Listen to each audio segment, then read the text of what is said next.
Afternoon at a Parsonage. By Jean Ingelow, the parson's brother, sister, and 2 children. Preface.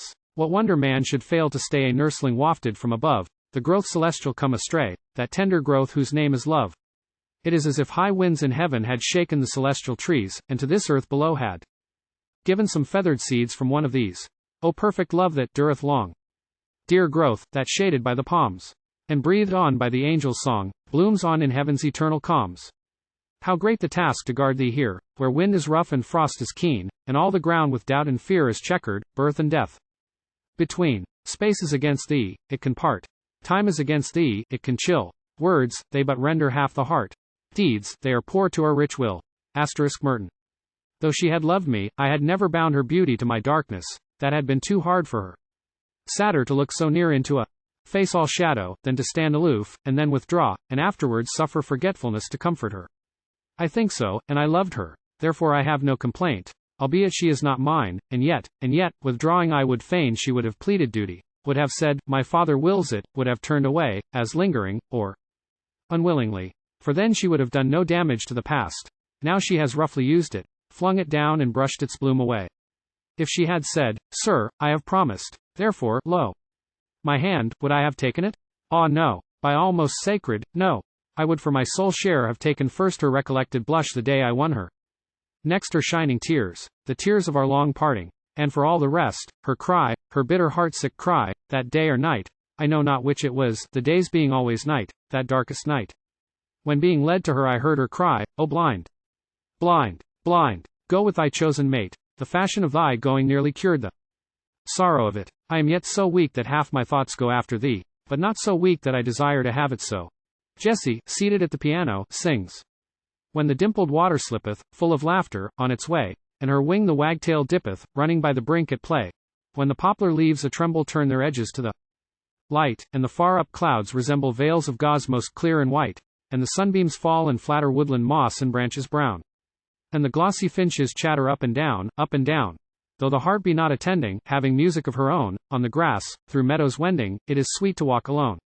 When the falling waters utter something mournful on their way, and departing swallows flutter, taking leave of bank and brae. When the chaffinch idly sitteth with her mate upon the sheaves, and the wistful robin flitteth over beds of yellow leaves.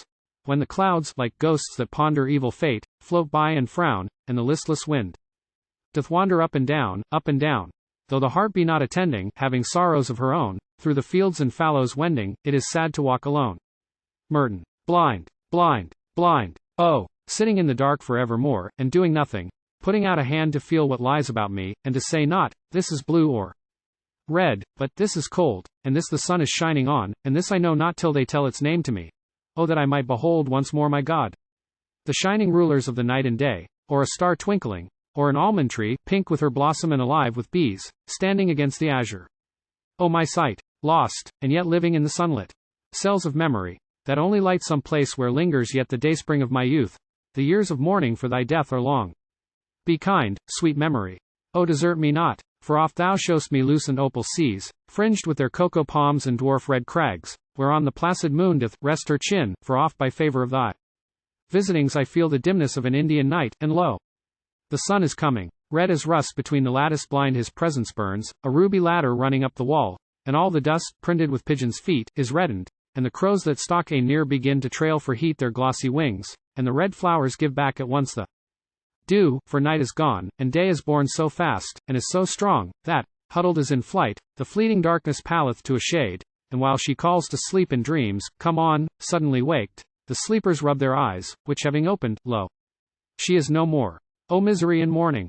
I have felt, yes, I have felt like some deserted world that God had done with, and had cast aside to rock and stagger through the gulfs of space, he never looking on it any more, until, no use, no pleasure, not desired, nor lighted on by angels in their flight from heaven to happier planets, and the race that once had dwelt on it withdrawn or dead, could such a world have hope that some blessed day God would remember her, and fashion her anew? Jessie. What, dearest? Did you speak to me? Child. I think he spoke to us. No, little elves, you were so quiet that I half forgot your neighborhood. What are you doing there? J. They sit together on the window mat nursing their dolls. C. Yes, uncle, our new dolls. Our best dolls that you gave us. M.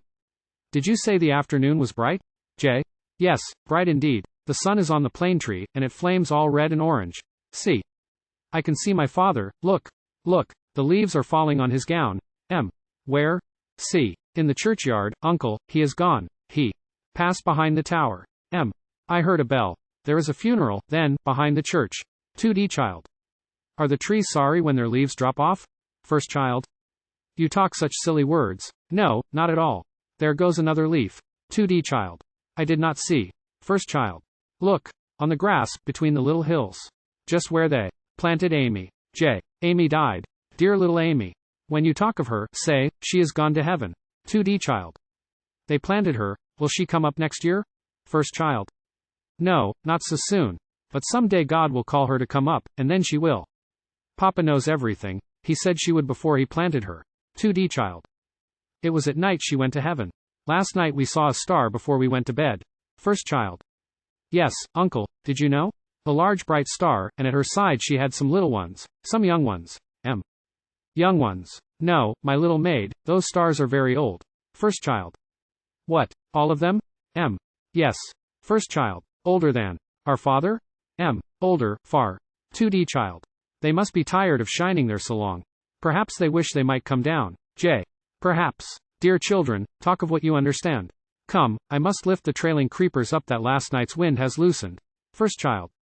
May we help? Aunt, may we help to nail them? We shall see. Go, find and bring the hammer and some shreds. Steps outside the window, lifts a branch and sings. Should I change my allegiance for rancor if fortune changes her side? Or should I, like a vessel at anchor, turn with the turn of the tide?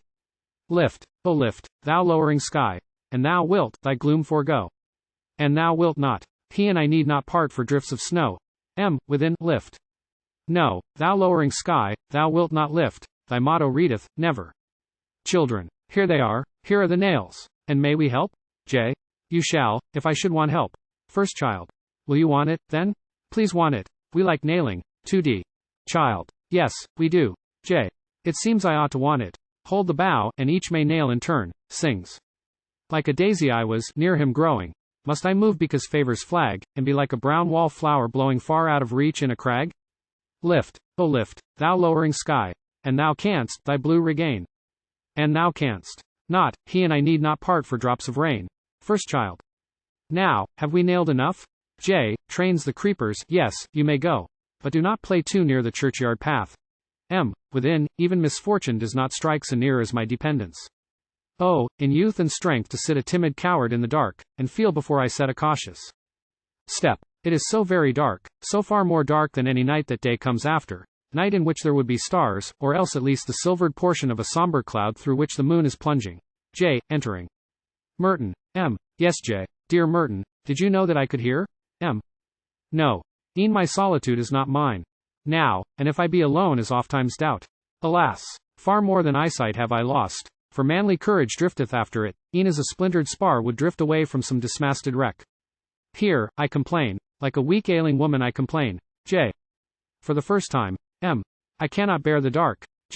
My brother, you do bear it well, have borne it 12 long months, and not complain. Comfort your heart with music. All the air is warm with sunbeams where the organ stands. You like to feel them on you. Come and play. My fate is lonely. So it is, I know it is. And pity breaks my heart. Does it, dear Merton? Yes, I say it does. What, do you think I am so dull of ear that I can mark no changes in the tones that reach me? Once I liked not girlish pride and that coy quiet, cherry of reply, that held me distant. Now the sweetest lips open to entertain me. Fairest hands are proffered me to guide. That is not. Well? No. Give me coldness, pride, or still disdain, gentle withdrawal. Give me anything but this, a fearless, sweet, confiding ease, whereof I may expect, I may exact, considerate care, and have it, gentle speech, and have it. Give me anything but this. For they who give it in the faith that I will not misdeem them, and forget my doom so far as to perceive thereby hope of a wife. They make this thought too plain, they wound me, oh they cut me to the heart. When have I said to any one of them, I am a blind and desolate man, come here, I pray you, be as eyes to me? When said, even to her whose pitying voice is sweet to my dark ruined heart, as must be hands that clasp a lifelong captives through the grate, and who will ever lend her delicate aid to guide me, dark encumbrance that I am. When have I said to her, comforting voice, belonging to a face unknown, I pray be my wife's voice? J. Never, my brother, no, you never have. M. What could she think of me if I forgot myself so far? Or what could she reply? J.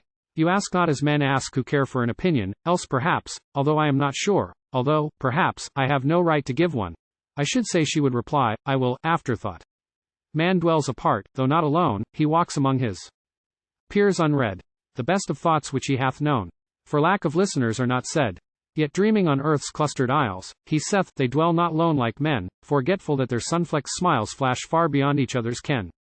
He looks on God's eternal suns that sprinkle the celestial blue, and saith, ah, happy, shining ones, I would that men were grouped like you. Yet this is sure, the loveliest star that clustered with its peers we see, only because from us so far doth near its fellows seem to be.